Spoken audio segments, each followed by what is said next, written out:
आमचं मन्या बघा पाठीमागं कसं फिरतं इकडं तिकडं इकडं तिकडं. एक वेळी माणसाला जीव लावू नकोसा पण मुक्या प्राण्यासनी जीव लावा. ते कधीच आयुष्यभर मरेपर्यंत ते विसरत नाहीत असा विषय आहे बघा सगळा.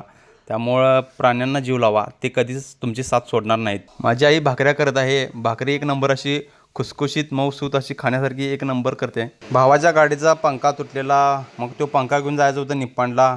हे बघा ह्या गाडीचा पंखा तुटला आहे. मग ते प्लास्टर करण्यासाठी जायचं होतं निप्पाणला. मग अमरला घेतलो गाडीवर आणि निघालो बघा निप्पाणला. आणि ती दुकाने गावणं झालं तर मग हुडकत हुडकत आलो. मग शेवटी दुकान गावलं. मग मामाला म्हटलं पंखा कधी रिपेअर करून देणार. मामा म्हटला संध्याकाळी या. मामाला म्हटलं लांबनं आलो आहे उद्या येतो. मग तिथनं आलो निप्पाणीत जरा चिरमुरे घ्यायचं होतं. मग तिथं चिरमुरे देऊन घेतलो आणि आलो घराकडं. त्यानंतर आलो बघा जिममध्ये. बाब्या आणि मी जरा सायकलिंग 10 मिनटं केली. त्यानंतर थोडा एक 10 मिनटं वॉर्मअप वगैरे करून घेतला बघा. आज होता बघा लेग डे म्हटलं की नकोच वाटते व्यायाम करायला.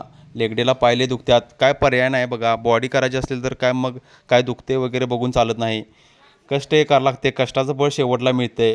त्यामुळं ज्यांना ज्यांना वजन कमी करायचं आहे त्यांना सांगतो घाम हा घालवायलाच पाहिजे. आणि गोड पदार्थ जास्त खायचे नाही. चहा जास्त प्यायचा नाही. भात जास्त खायचा नाही. भातामुळे पोटाची चरबी जास्त वाढते. एवढं सगळं कंट्रोल करावं लागते बघा जर तुम्हाला वजन कमी करायचं असेल तर. आमच्या गावात एक सभा होती बघा. सभेला जमलेली माणसं बघा किती जमल्यात जास्त प्रमाणात.